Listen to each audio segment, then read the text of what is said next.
tema yang diberikan kepada saya adalah faith versus positive thinking. Siapa ini yang bikin tema ini? Angkat tangan, ngaku orangnya. Ya, bagus ya. Kita perlu mempunyai tema-tema yang seperti ini.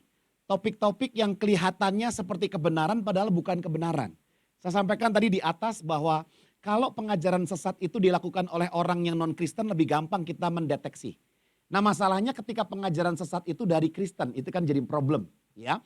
Dan sangat-sangat kita sudah pelajari hari-hari ini, bahkan kalau kita lihat di Alkitab, bukan hanya penganiayaan yang perlu kita hadapi, tetapi pengajaran sesat. Itu kalau kita baca perjanjian baru. Ya, oleh karena itu kita akan bahas topik faith versus positive thinking. Yang berani ngomong apa bedanya beriman dengan berpositif thinking atau berpikir positif. Ada? Bedanya di mana? Beriman dengan berpikir positif.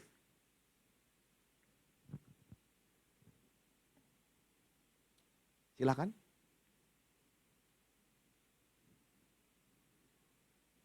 Berpikir positif itu percaya kepada pikiran. Kalau beriman percaya kepada Tuhan ya. Wah, berikan tepuk tangan ya teman-teman ya. Luar biasa. Nah, ini yang menjadi menarik. Saya akan paparkan beberapa hal yang terjadi. Ya, kita bisa lihat bahwa tidak bisa dipungkiri kita sekarang hidup di sebuah area yang bernama marketplace of ideas. Anak saya yang Joyce itu berarti Juli ini sudah kelas 1 SMP. Waktu kelas 6 SD pulang-pulang kita membahas LGBT. Dia membahas warna-warni pelangi. Kemudian anak saya yang sekarang Juli ini nanti usia kelas 3 SD. Dia pulang-pulang sudah ngobrol tentang jelangkung. Karena ternyata temannya di kelas nyanyi jalangkung, jalangkung, jalangkung ya. Dia apa? Saya perlu berikan pendidikan. Maka browsing di Google lalu saya perlihatkan 10 macam jalangkung. Lalu saya ceritakan sejarahnya seperti apa, digunakan seperti apa, dan bagaimana sikap kita terhadap dia. Saya sudah jelaskan panjang lebar, besoknya dia datangin temannya itu dan dijelaskan apa yang saya jelaskan. Ya, luar biasa. Nah, perhatikan baik-baik, itulah tanggung jawab kita hari ini sebagai orang tua bagi saya. Tapi kalau teman-teman hari ini belum punya anak atau belum punya pasangan, maka tanggung jawab kita juga harus berpikir kritis terhadap apa yang kita lihat seperti kebenaran, ternyata kok bukan kebenaran. Marketplace of ideas bicara tentang apa? Kita bisa lihat dunia kita multikultural, kulturnya macam-macam, multi religius, betul? Agamanya banyak, multi filosofis. Jangan-jangan keyakinan iman kita sudah ditukar dengan yang filosofis-filosofis. Kemudian dari monoteisme mendasar percaya satu Tuhan, menjadi Tuhan itu banyak, menjadi Tuhan itu sama, menjadi semua orang bisa masuk surga hanya dengan berbuat baik. Kan begitu yang dibahas minggu lalu, betul ya? Iya kan? Oleh teman saya itu yang, siapa namanya? Christopher tapi Heru. Ya, ini juga agak membingungkan ya sedikit ya. Christopher tapi Heru. Ya, itu orang yang sama. Nah, jadi spiritualitas yang dilakukan sendiri, ini sebutannya New Age Movement. Ya, kalau kita pelajari tentang yang punya pendiri Apple juga dia punya spiritualitas sendiri. Ada orang-orang yang sekarang punya ibadah-ibadah buatan sendiri. Sampai ateisme yang keras. Kita mengenal ada namanya gnostik. Apa itu gnostik? Agnostik, ateis, macam-macam. Ada orang yang percaya Tuhan, ya saya percaya Tuhan ada, tetapi let's not talk about him. Saya percaya ada Tuhan, tapi nggak usah bahas Tuhan-Tuhan lah ya. Life must go on. Ya, bahkan ada yang percaya tentang Big Bang. Dunia ini dari benturan keras jadi dunia. Ada yang tidak percaya Tuhan, ada yang begini, begitu. Kita ada di masyarakat sekarang, lewat media sosial internet, semua prinsip-prinsip itu bisa menjadi kebenaran tatkala terus dikonsumsi dan tidak pernah kita pertanyakan kebenarannya. Ya, sehingga bagaimana umat Kristen dapat terlibat atau melibatkan diri dalam komunikasi lintas pandangan dunia ini di dalam masyarakat yang sangat majemuk dan seringkali relativistik. Relativistik itu adalah tergantunglah, berubah-ubah. Hari ini imannya begini, besok imannya begitu. Yang paling gampang kita sulit deteksi, saya ulang ya, yang paling gampang kita sulit deteksi adalah kalau di gereja saudara tahu kenapa saya diberkati Tuhan? Karena saya rajin perpuluhan. Karena saya rajin melayani Tuhan.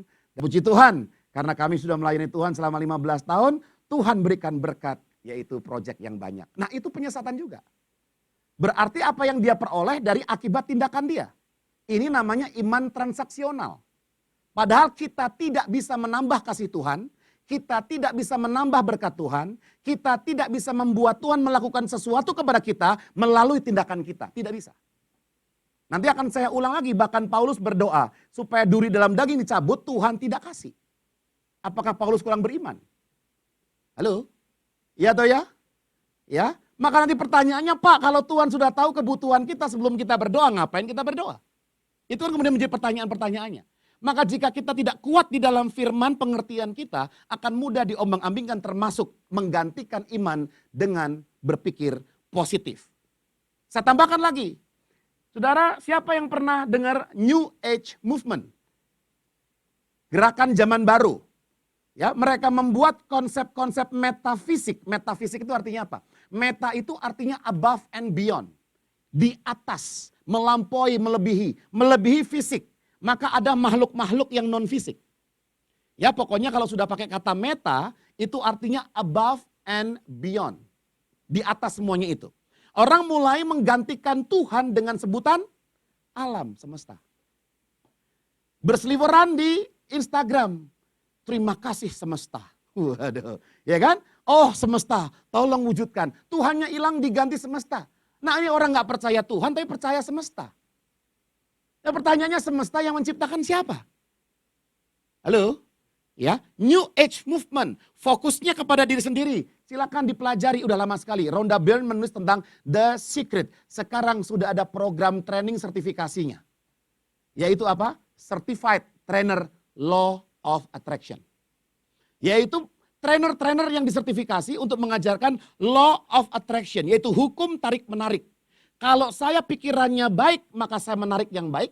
Pikirannya jelek, saya narik yang jelek. Saudara perhatikan baik-baik. Apa yang kamu tabur, itu yang kamu tuai, itu juga bisa salah konsep. Ketika saya menabur baik, apakah saya pasti menuai baik? Halo? Maka kita nggak boleh ngajarin tabur yang baik, supaya dapat yang baik, itu sesat juga. Bahaya nih Pak Anta nih ya. Kata tabur tuai hanya ada di kitab Galatia. Dan konteksnya di situ adalah barang siapa menabur dalam daging akan menuai kebinasaan. Halo? Apa yang ditabur orang dituainya. Itu konteksnya adalah tentang keselamatan. Lalu dikembangkan tabur tuai seperti orang Buddha. Ya? Yaitu kamu akan mendapatkan ini kalau nabur begini. Konteksnya dibawa lari kepada bukan hukum anugerah tapi hukum transaksional lagi. Kalau kamu mau begini, kamu harus begini. Saudara, kekristenan adalah Tuhan yang datang, gak pernah manusia yang datang. Adam berdosa saja saudara. Di zaman dulu kejadian, siapa yang datang? Tuhan datang dan berkata, Adam, kamu di mana? Dia Tuhan yang datang. Kita nggak pernah bisa mendatangi menghampiri Tuhan. Kita tidak pernah berinisiatif mendekati Tuhan. Kita hanya meresponi Tuhan yang sudah dekat dengan kita. Amin. Ya. Nah jadi kita bisa lihat di sini saudara. Bahwa inilah pengajaran-pengajaran yang mewarnai kehidupan kita. Sebelum kita masuk kepada positive thinking. Maka The Secret. Saudara ini dulu videonya laku keras. Karena dalam bentuk video pembicaranya Bob Proctor. Pokoknya orang-orang hebat. Orang-orang metafisik juga. Dia berkata begini, the universe is always listening to your thoughts. Wih keren ya. Alam semesta selalu mendengarkan pikiran-pikiranmu. The more positive thinking you do, the more positive energy you will receive. Lalu di videonya ada seorang anak kecil ngelihatin sepeda yang ada di toko sepeda saudara. Lihatin terus, lalu ada gelombang-gelombang kirim ke alam semesta. Teng. Ya, minggu depannya dia dapat sepeda. Enak sekali kalau hidup begitu saudara. Ya, ada yang pakai jam mahal di sini? Bro, jamnya berapa miliar? Saya mau pandangi terus supaya besok saya dapat kan. Kan enggak begitu juga konsepnya Bambang, ya kan saudara? Halo? Iya atau ya? Beritahu sebelahnya mau dapat duit kerja. Bukan cuma mikir selesai. Ya.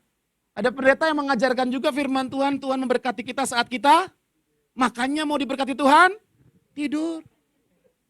Ya. Males aja saudara, harusnya baca bahasa aslinya. Bahasa aslinya berkata, Tuhan memberikan tidur kepada yang dikasihinya. Maka lu jangan sok, saya kerja keras pagi sampai malam. Nggak perlu setengah mati sungguh-sungguh, seolah-olah aku makan, aku hidup ini karena usahaku. Kenapa? Karena Tuhan memberikan tidur. He granted sleep for those he beloved. Dia memberikan tidur, dia memberikan istirahat kepada orang yang dikasihinya. Beritahu sebelahnya, boleh istirahat. Ada waktunya istirahat, ada waktunya berdoa, beribadah, waktunya bermain, liburan, waktunya baca Alkitab, semua ada waktunya dan semuanya ada keindahannya. Amin.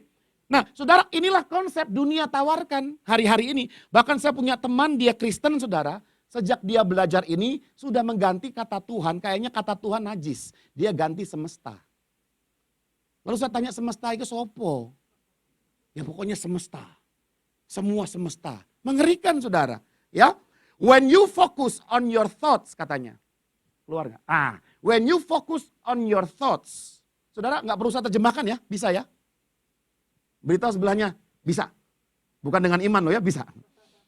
Ketika, ya udah terjemahkan deh. Ketika Anda fokus pada pikiran-pikiran Anda, kepada sesuatu yang Anda inginkan, Anda akan menggenggam fokus itu, dan pada saat itu, Anda akan mewujudkan ya sesuatu yang besar bersama dengan alam semesta itu, turut berpartisipasi mewujudkan itu.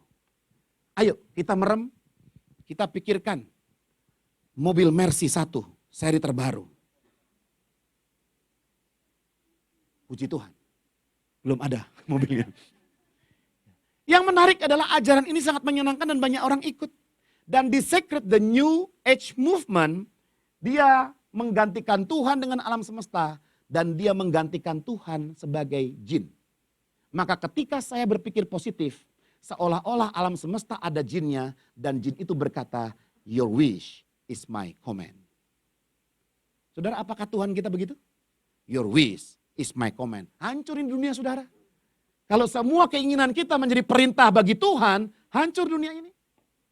Maka inilah kesesatan-kesesatan, tetapi kedengaran rasanya enak gurih saudara. Dan kita yang jarang belajar Alkitab terima saja. Tapi kalau kita belajar Alkitab, kita akan mudah tahu saudara saringannya. Oh ini gak benar nih. Ya, ingat saudara, Injil adalah kabar baik bahwa anugerah Tuhan menyelamatkan manusia. Maka segala sesuatu yang tidak berdasarkan anugerah pasti sesat karena bukan dari Injil. Amin. Halo? Ya. Nah, selanjutnya kita bahas dulu saudara. Ini namanya teologi kemakmuran. Saya tambahkan lagi semua ya. Atau prosperity gospel. Kalau saudara klik di Google sekarang, prosperity gospel, keluar tuh wajah-wajah orang yang terindikasi itu. Ya, saya nggak sebutkan namanya lah ya, kayak Joel Osteen gitu. Itu pasti muncul tuh, jebret ya. Lalu $0 keluar, namanya aja dolar saudara diganti. Ya, hamba-hamba Tuhan yang pokoknya berkata apa? Jesus died so you can be rich. Nah inilah yang ditegur oleh Rasul Yakobus ketika dia menulis surat Yakobus. Yakobus berbicara kepada orang-orang kaya yang saat itu mereka mempunyai keyakinan makin Tuhan berkenan atas hidupmu, makin kamu kaya raya. Jadi harta, keberhasilan, kesuksesan itu menjadi apa saudara? Bukti bahwa dia dekat dengan Tuhan. Teologi kemakmuran mengajarkan bahwa kesuksesan, kaya, berhasil, sehat, sempurna adalah tanda penyertaan Allah. Penebusan dosa oleh Yesus Kristus bertujuan memberi berkat kesuksesan dan kesehatan. Dan seorang bernama Robert Schuller menekankan kekuatan pikiran positif. Dan kehidupan orang percaya yang diberkati secara materi sebagai bukti dari iman. Tanya sebelahnya, lu kaya atau belum bro? Kalau belum, lu berarti bukan orang beriman. Berarti jauh dari Tuhan. Hanya orang-orang kaya saja yang terindikasi dia dekat dengan Tuhan dan beriman. Ya. Ini menjadi bahaya. Ya. Nah sebelum saya bandingkan antara berpikir positif dengan beriman, saya mau fokus dulu kepada berpikir positif.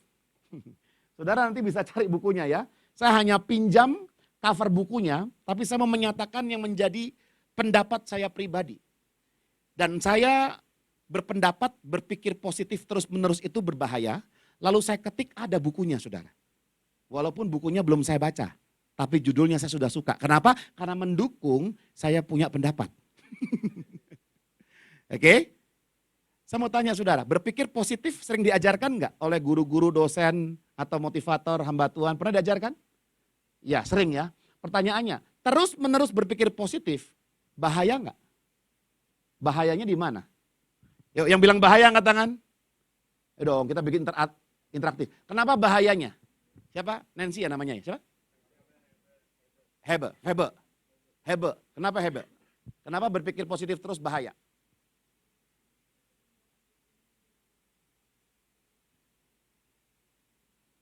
Nggak kepikiran buat apa? Buat negatif.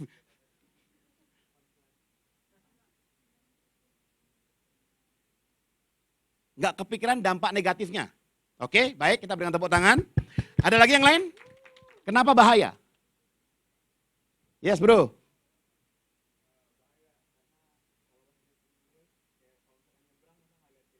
Ya, bahaya, ya. Betul. Berikan tepuk tangan juga ya. Ya. Jadi kita perlu keluar dari konsep yang orang anggap itu benar, padahal kelihatan benar. Oke, saya berjalan depan saya ada singa nih, bro. Ya, ada singa. Singa itu kan nggak mungkin berteman dengan kita bilang shalom, dia balas shalom, enggak kan? Maka singa itu walaupun kita sudah sesopan mungkin, kita dekat dengan dia cakar kita juga, betul nggak? Ya, maka ada singa, saya akan berpikir positif. Enggak apa-apa, Tuhan sertai, enggak apa-apa, pasti bisa, pasti bisa, pasti bisa. Kan almarhum. Betul tidak? Maka kalau di depan saya ada singa, saya akan berpikir negatif daripada positif. Oke, satu contoh. Contoh kedua, saya sales, jualan. Lalu saya menggunakan sebuah cara jualan, mentok nih. Nggak bisa jualan, nggak tembus-tembus juga, seperti ada barrier. Tapi saya jawab dengan berpikir positif. Pasti bisa, pasti bisa, pasti bisa, pasti bisa. Apakah bisa? Goblok sekali orang begini. Dia harusnya berpikir ulang, mundur, cari jalan lain. Halo? Halo? Ya toh ya? Kalau saya pikirannya positif terus, maka saya akan jogging di jalan tol. Ya? Saya akan lawan guru-guru saya, karena saya nggak punya rasa takut, nggak punya hal negatif. Dan seringkali kita berkata, aduh kalau gue mah gue ambil positifnya aja. Beritahu sebelahnya, ambil juga negatifnya. Orang yang terus-menerus berpikir positif adalah orang yang tidak mau introspeksi diri. Ya, 10 orang dia dekati, 9-nya gak suka sama dia, gue mau ambil positifnya aja. Tobat dong bro. Lu punya teman 10, 9-nya benci sama lu mesti introspeksi diri. Gue ngomongnya kenapa ini? Muka gue seperti apa? Tapi kalau 10 orang satu gak suka sama kita, ya perpuluhan lah oke. Ya 10 satu doang kan? Tapi kalau 10, 9-9-nya gak suka gimana? Jadi beritahu sebelahnya, jangan berpikir positif. Berpikirlah yang memberdayakanmu. Bukan selalu positif. Halo? Halo? Ya, saya punya saudara, tapi saya gak sebut siapa ya. Kita itu sangat yakin dengan iman bahwa suaranya jelek. Kita sangat yakin bahwa dia itu gak bisa nyanyi. Dan memang, tapi dia orangnya confidence dan positif. Enggak apa-apa juga. Lalu dia daftar dengan proses yang panjang Indonesian Idol. Akhirnya udah berbulan-bulan, nunggunya berjam-jam, dia masuk baru nyanyi stop suruh keluar. Ternyata wasitnya setuju dengan saya. Halo? Kepositifanmu tidak bisa mengubah keadaan, realita bahwa kamu di satu hal itu masih jelek. Ya atau ya? Halo? Enggak bisa. Hanya dengan mengandalkan motivasi, berpikir positif, enggak bisa. Pengalaman saya lagi, ada perusahaan telepon saya, Pak Anta, tolong dong Pak, kasih motivasi buat sales-sales kita. Oke, salesnya kenapa perlu dimotivasi? Goblok Pak, nggak bisa jualan. Bayangin loh, bos aja ngomong anak buahnya goblok ya. Saya sih nggak suka lah ya. Jadi Bapak punya tim sales goblok? Iya. Terus sekarang minta dimotivasi? Iya, saya nggak mau. Loh, kok nggak mau Pak Anta? Nggak suka duit? Dia ngomong begitu. Bukan. Bapak pikirkan, kalau sampai saya berhasil memotivasi mereka, bukankah mereka menjadi sales goblok yang termotivasi? Orang mereka nggak termotivasi aja bikin masalah. Apalagi termotivasi, goblok pula. Ngerti maksud saya? Ini bukan tentang manipulasi kata-kata untuk bercanda, bukan. Ini realitanya. Kita perlu mengkritisi apa sih sebenarnya ini. Maka kita tidak bisa hanya sekedar menyenangkan diri dengan apa? Berpikir positif, ambil positifnya aja, semua yang positif. Kalau kita mau bikin bisnis, kita positif semua, kita rugi. Karena nggak pernah mempertimbangkan yang negatif, apa dampaknya, kata Hebe tadi. Apa dampaknya kalau negatif? Ya. Maka berpikirlah yang memberdayakan, bukan selalu yang positif. Karena berpikir negatif kalau itu baik buat kita, pikirkanlah itu. Dengan satu orang ini saya bisnis ditipu sama dia. Kali kedua ditipu. Kali ketiga berpikir positif, negatif dong. Ngapain saya habis duit lagi nanti? Oh enggak Pak, kita positif terus Pak. Positif terus Pak. Positif terus Pak. Halo? Ya. Nah akhirnya kalau orang terus menerus berpikir positif, kita kenal yang namanya toxic positivity. Kalau kita punya teman toxic positivity, hati-hati. Saya punya teman bro nih. Ya, dan bro tahu bahwa saya omongannya kasar dan ketus. Lalu saya bilang, ya bro, tuh WL-nya tadi kok ini sama gue ya. Padahal kan gue biasa itu apa. Nah orang toksik itu, iya bro, biarin aja bro. Namanya orang banyak salah bro, tak apa. Dia nggak berani tegur bahwa saya itu mengsalah. Toxic positivity itu adalah saya akan menemukan cara positif untuk menutupi semua yang negatif. Yang akhirnya outputnya menjadi denial. Ya, ada orang tidak berani memutuskan 1, 2 atau 3. Seminggu nggak ada keputusan. 3 minggu nggak ada keputusan. Sebulan nggak ada keputusan. Lalu dia berkata, aku tipe orang yang berpikir panjang. Bukan. Kamu tipe orang yang berpikir panjang. Halo? Dia kerja keras cari uang. Pulang malam, berangkat pagi. Sabtu minggu masih kerja terus. Duit dikejar terus. Anak nggak pernah ketemu. Dia pulang ke rumah, anaknya panggil, halo om. Dia lupa siapa bapaknya. Tetapi dia nggak mau disebut sebagai workaholic. Dia maunya disebut sebagai saya pekerja keras. Kita selalu mempunyai kata yang cocok, yang menyenangkan diri kita untuk menutupi kenegatifan kita semua. Halo, beritahu sebelahnya, aku kenal satu orang yang seperti itu. Ya, bisa jadi itu diriku sendiri. Nah maka positive thinking itu sejatinya apa?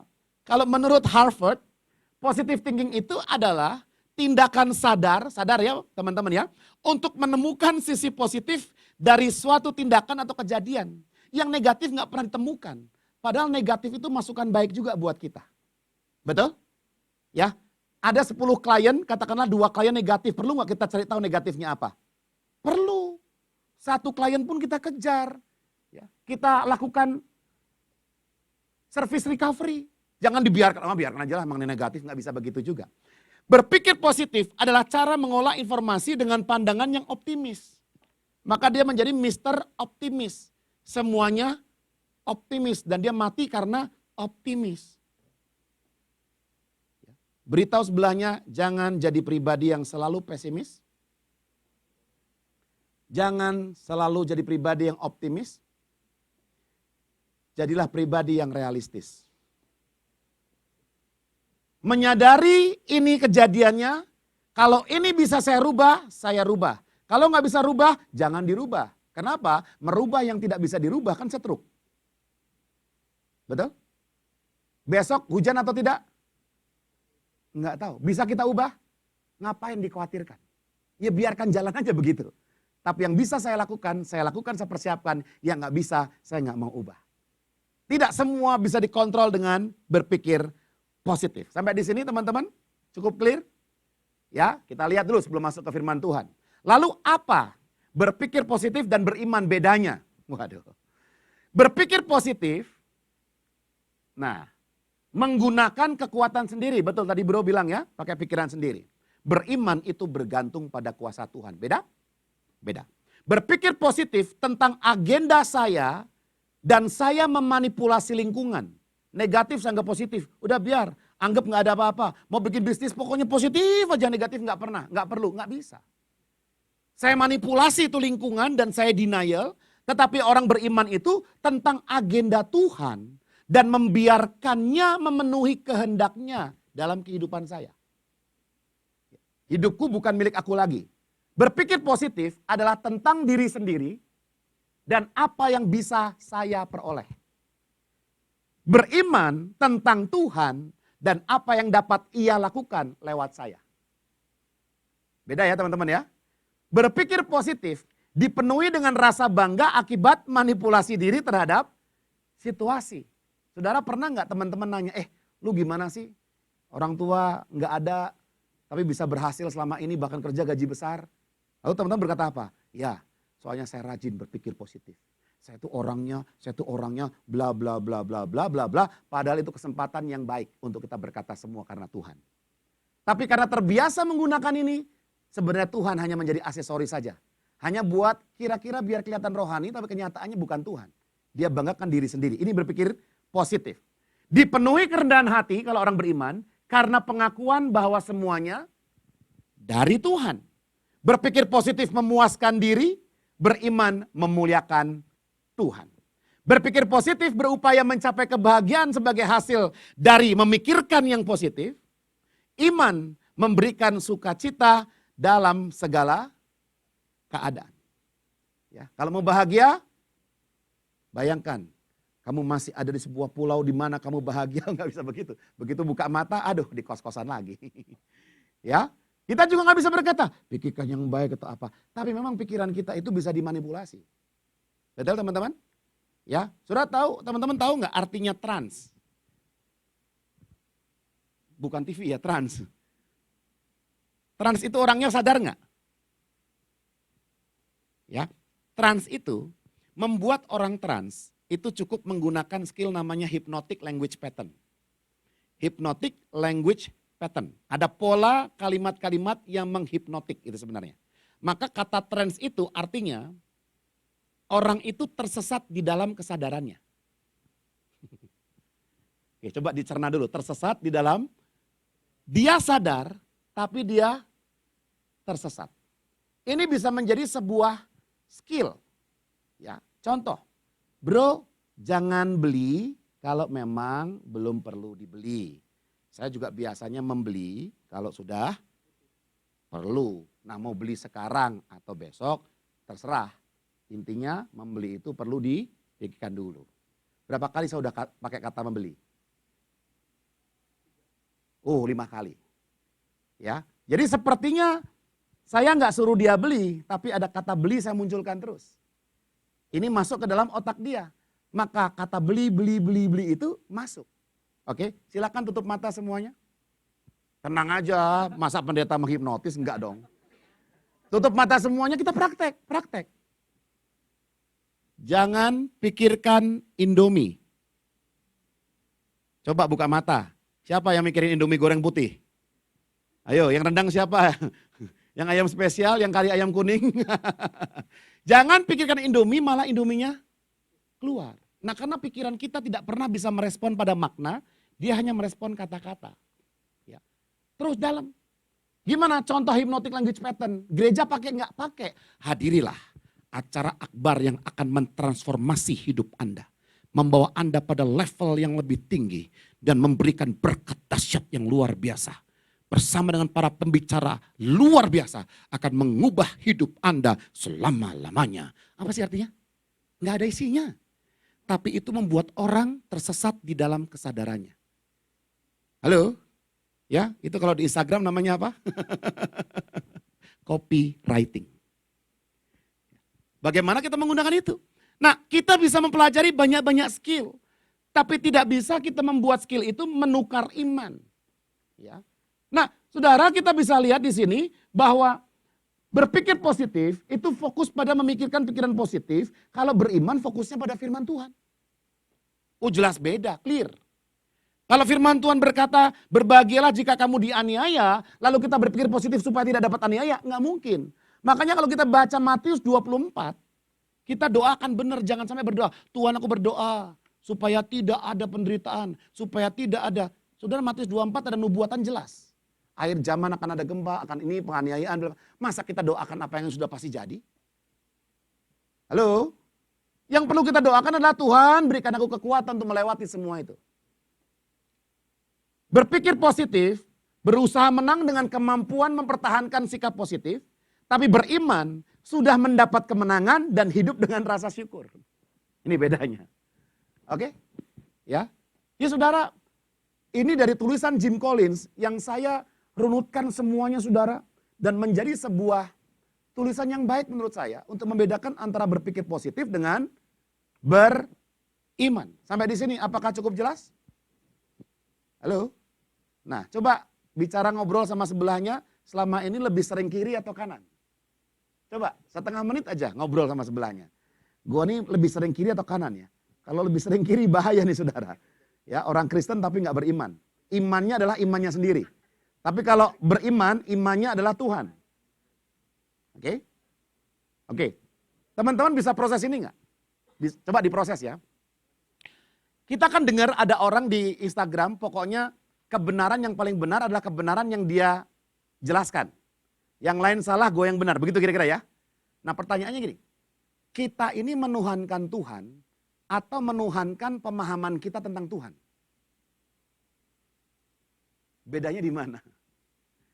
Saya ini menuhankan Tuhan atau menuhankan pemahaman saya tentang Tuhan? Maka yang saya pahami tentang firman Tuhan saat ini, bisa jadi pemahaman saya belum lengkap. Tapi walaupun belum lengkap, saya anggap yang saya pahami itu udah Tuhan 100%. Udah kebenaran 100%. Halo?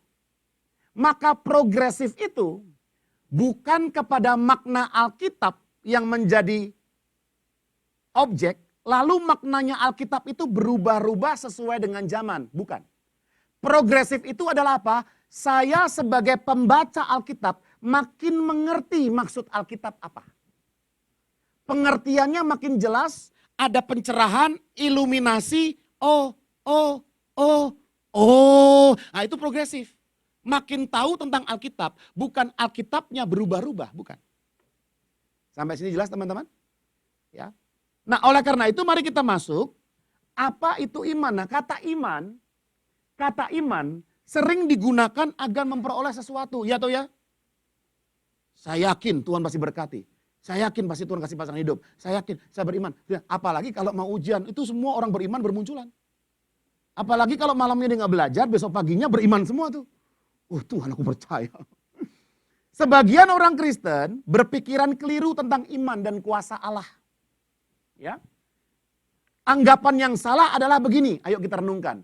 Iman bisa menggerakkan Allah melakukan apapun. Jika saya memiliki iman, Allah nggak punya choice. You harus ikutin gue.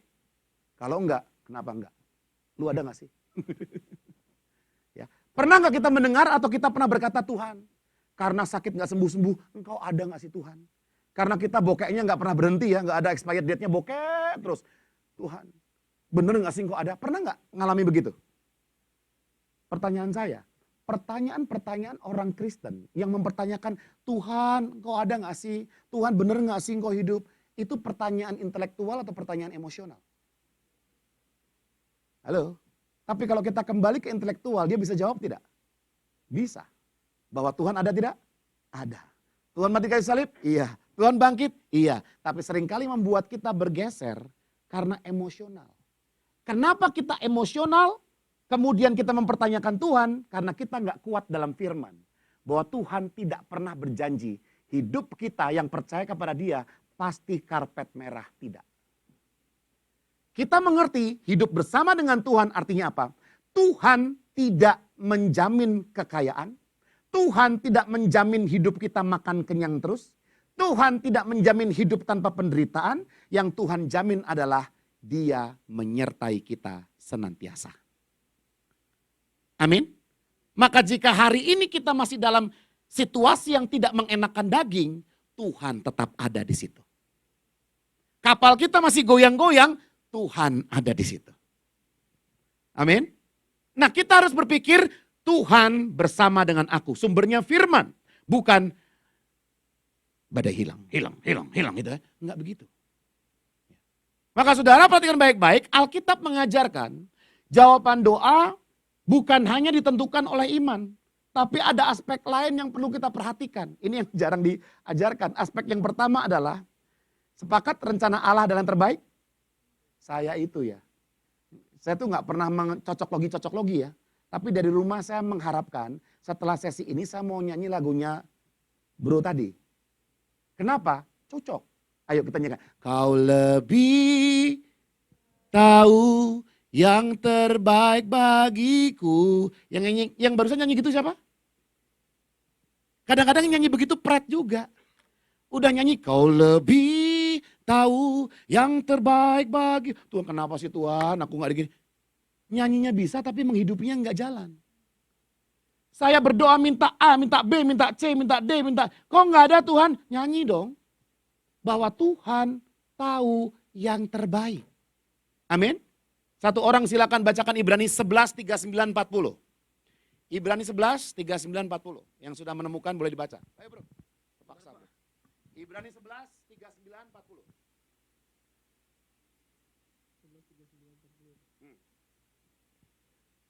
Ibrani 11, 39, dan mereka semua tidak memperoleh apa yang dijanjikan itu. Saksi-saksi iman lagi bicara nih. Lagi bicara merefer kepada perjanjian lama. Mereka semua tidak menerima. Abraham nggak lihat keturunan dia menjadi berkat, yaitu Yesus. Nggak lihat, sudah. Ya. Dan banyak orang nggak melihat di situ. Ayat lanjutkan silakan. Sekalipun iman mereka telah memberikan kepada mereka suatu kesaksian yang baik. Ayat 40. Ayat 40, sebab Allah telah menyediakan sesuatu yang lebih baik bagi kita, tanpa kita mereka tidak dapat sampai kepada kesempurnaan. Thank you. Jadi, final atau ujung terakhirnya adalah Tuhan. Maka Tuhan tahu yang terbaik buat kita. Baca lagi boleh itu nanti 2 Korintus di rumah. Ya. Nah yang kedua, permintaan kita. Mana nih? Mati. Nah, permintaan kita yang tidak baik. Jadi kalau kita, pokoknya aku yakin dengan iman, pasti aku bisa. Seolah-olah iman itu menuntut Tuhan, Tuhan lakukan ya Tuhan, aku udah beriman nih. Enggak bisa. Kita berdoa kepada Tuhan untuk menunjukkan kebergantungan kita kepada Tuhan karena kita enggak bisa tanpa Dia. Sepakat? Tapi setelah kita menggantungkan hidup kita, mempercayakan hidup kita kepada Dia, maka kita izinkan Dia yang memutuskan apakah yang mau Dia berikan kepada kita yang mana. Maka Tuhan tahu yang terbaik, permintaan kita sering tidak baik. Yakobus 4 ayat 3, kamu berdoa betul tapi yang kamu inginkan, yang kamu minta untuk memuaskan dagingmu, nafsumu. Maka Tuhan selalu menjawab doa kita, jawabannya ya atau jawabannya tidak. Atau mungkin jawabannya tunggu. Nah, jadi kita bisa lihat bahwa iman bukanlah memaksakan kehendak saya kepada Tuhan, tapi iman justru menyelaraskan diri saya kepada kehendak Tuhan. Kehendak Tuhan di mana? Beritahu sebelahnya, baca Alkitab. Baca Alkitab, nggak usah cari-cari suara Tuhan ngomong dari lu lagi di toilet, lagi di kamar, lagi di gudang, ya Tuhan bicara Tuhan. Di Alkitab sudah ada, cari yang gampang dulu. Halo, beritahu sebelahnya, nggak usah cari yang susah dulu, yang gampang. Ya. Gimana yang gampang aja gak mau yang susah-susah. Ya. Inilah tanda orang tidak beriman. Ya, kalau dia punya Alkitab dia akan baca. Nah, lanjut lagi tentang iman. Iman hanya diberikan secara eksklusif kepada orang yang ditebus. Dan bukan sesuatu yang dapat dibeli, dapat dicapai dengan usaha manusia. Sepakat? Ketika saya beriman kepada Allah, karena Allah memampukan saya beriman kepada Dia. Ya. Oke? Maka jangan sampai begini. Ini menarik lagi nih. Saya sudah memberikan talenta yang Tuhan berikan dan saya kontribusikan bagi pelayanan, bagi gereja. Saya menggunakan potensi, menggunakan talenta untuk Tuhan. Seolah-olah saya memberikan untuk Tuhan. Saudara, saya menggunakan talenta saya untuk melayani Tuhan, itu adalah pemberian Tuhan. Ngerti maksud saya? Halo? Ya, kecuali saya kasih kamu uang, lalu uangnya dia kasih untuk bantu temannya. Ya oke, berarti kamu dibantu sama dia. Ya, tetapi jangan begini dong. Saya kasih dia uang, lalu dia belikan saya makanan dan dia berkata dia bantu saya. Kan konyol. Jadi kemampuan kita melayani Tuhan, kemampuan kita menyampaikan Injil, kemampuan kita menggunakan semua talenta potensi bagi Tuhan, itu adalah pemberian Tuhan. Halo? Jadi pemberian Tuhan tidak berhenti, nih gue kasih, selesai enggak. Maka pemberian itu yang namanya anugerah, itu akan terus bekerja dalam diri kita, terus untuk kemuliaan Dia. Ya, iman adalah mengetahui apa kehendak Allah, jadi iman adalah mengetahui kehendaknya melalui firman-Nya. Ini kata John Calvin. Tapi Roma 10 ayat 17 jelas, iman timbul dari pendengaran akan firman Kristus. Iman tidak pernah timbul dari melihat mujizat. Iman tidak pernah timbul dari mengalami mujizat, tidak. Ya, tangannya nggak ada muncul, aku beriman. bulan depan masuk lagi, nggak jadi imannya. Kan gitu kan? Kalau berdasarkan mujizat. Tapi iman timbul dari pendengaran akan firman Kristus. Maka definisi iman adalah dia dasar segala sesuatu yang diharapkan, bukti segala sesuatu yang tidak kita lihat. Ada dasarnya, ada buktinya, walaupun tidak terlihat. Kita tidak bisa melihat Tuhan, tapi kita percaya Tuhan hadir. Amin. Kita tidak merasakan Tuhan menggendong atau menggandeng kita, tapi dia ada bersama dengan kita. Amin. Kita tidak bisa melihat wajah Tuhan, tak seorang pun bisa melihat wajah Tuhan. Makanya kalau ada orang berkata, saya melihat wajah Tuhan Yesus, pasti sesat. Karena Alkitab berkata, tak seorang pun bisa melihat Tuhan. Kalaupun ada, berkilau, kinclong, nggak kelihatan, saudara. Ya, nggak mungkin kelihatan. Oke? Nah, kalau kita lihat Ibrani 11 ayat 2-40, judulnya perikopnya saksi-saksi iman. Nah, saudara bisa lihat di situ ada daftar pahlawan iman yang dicantumkan penulis Ibrani sebagai teladan buat kita. Contoh tuh ya, Habel memberi dengan hati. Saudara, kenapa Habel diterima, Kain tidak? Apakah Habel memberikan lebih baik? Enggak, Habel berikan binatang, Kain berikan hasil lahan, yaitu karena pekerjaannya. Nah kalau saya jadi Kain, begitu tidak diterima Tuhan, saya akan ngomong, Tuhan kenapa sih gak diterima? Itu baru namanya orang hatinya lembut. Tapi ketika tidak diterima, langsung dibunuh adiknya. Berarti Kain itu datang memberikan persembahan. Mungkin dengan panas hati. Maka saya beritahu saudara, Tuhan tidak mencari pemberian. Tuhan mencari pemberinya. Yang Tuhan lihat bukan pemberiannya, tapi siapa yang memberikannya. Maka Tuhan lihat hati kita, bukan lihat apa yang kita persembahkan dengan tangan kita. Amin. Itulah iman. Henok bergaul karib dengan Allah. Umurnya 600 sekian saudara. 300 tahun lebih bergaul karib dengan Allah.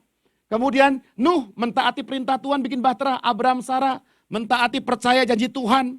Kemudian Ishak, Yakub mendoakan dengan yakin keturunannya. Yusuf melihat janji Tuhan digenapi di masa depan. Musa mempercayai kuasa Tuhan yang menyertainya pimpin bangsa Israel keluar dari Mesir. Rahab, ya, Gideon, Barak, Simson, Yefta, Daud, Samuel, para nabi. Semua orang itu, saudara, mari kita lihat apa 3 hal yang kita bisa pelajari dari mereka. Implementasi hidup oleh iman. Yang pertama adalah apa? Orang yang beriman itu hidupnya berpusat pada Allah, bukan berpusat pada pikirannya sendiri. Bukan menciptakan kenyataan sendiri, tetapi sepakat dengan kenyataan yang Tuhan ciptakan. Oke? Milikilah gaya hidup bergaul karib dengan Tuhan, dan saudara mendedikasikan hidup untuk melakukan perintah Tuhan. Itulah orang beriman. Bukan berpikir positif, inilah beriman. Yang kedua, orang yang hidup oleh iman, dia bertekun dalam penderitaan. Kita lihat tadi tokoh-tokoh iman semuanya menderita semua saudara. Mengalami tantangan, iya. Persoalan, iya. Tapi dia tetap mengandalkan Tuhan dalam menghadapi tantangan dan kesulitan. Bahkan ketekunan adalah buah dari kehadiran iman dalam diri orang percaya. Ini penting saudara. Ya, apa tanda bahwa saya orang beriman? Maka tandanya adalah saya tetap tekun di tengah penderitaan. Dan yang ketiga, dari saksi-saksi iman, kita belajar hidup berpegang pada janji Allah. Tetap percaya walaupun tidak melihat, dan janji Tuhan pasti digenapi semua. Amin. Jadi membedakan antara berpikir positif dengan iman itu gampang sekali kalau kita ngerti firman saudara. Maka nggak akan lagi kita, aku yakin pasti. Ini apa? Ya. Kita berdoa harusnya Tuhan jadilah kehendak-Mu. Supaya kehendak Tuhan dinyatakan atas kehidupanku. Di ujian ini bla bla. Apalagi yang konyol kan kalau kita ada komsel ya. Ya, komselnya ada komsel A, komsel B, komsel C. Lalu tanding pingpong di depan. Ada kompetisi hadiahnya 5 juta. Lalu semua tim berdoa. Doanya apa? Tuhan, aku percaya dengan iman. Kau berikan kemenangan. Kan malaikat bingung juga. Ini semuanya jemaat, satu jemaat nih. Ya. Saudara mikir gak sih? Kalau lagi kompetisi sesama orang Kristen, berdoanya minta menang. Itu konyol sekali. Ya, karena yang lain juga doa yang sama. Terus Tuhan bela yang mana? Ya. Makanya apa yang kita minta kepada Tuhan menunjukkan iman kita seperti apa kepada Dia. Menunjukkan kedewasaan rohani kita. Tuhan, aku berdoa supaya sepanjang jalan proses kompetisi Kau berikan keselamatan kepada kami dan semua orang sehat semuanya. Amin. Amin. Ya. Tapi kalau saudara bertemu dengan tantangan, iblis, roh jahat, kau berdoa minta kemenangan, boleh. Nah, lawan kita kan sesama jemaat. Halo, beritahu sebelahnya, kedagingan banget loh. Ya harus menang. Oke, ya saudara, mereka yang telah beriman kepada iman. Itulah pikiran positif. Orang beriman sebenarnya adalah mereka beriman kepada Allah.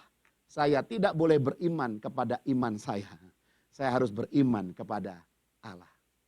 Oleh karena itu saya tutup dengan pernyataan Sherry Haverton. Dikatakan faith is not the power of positive thinking. It is believing in God and trusting that His will is always best. Even when you cannot understand why. Amin.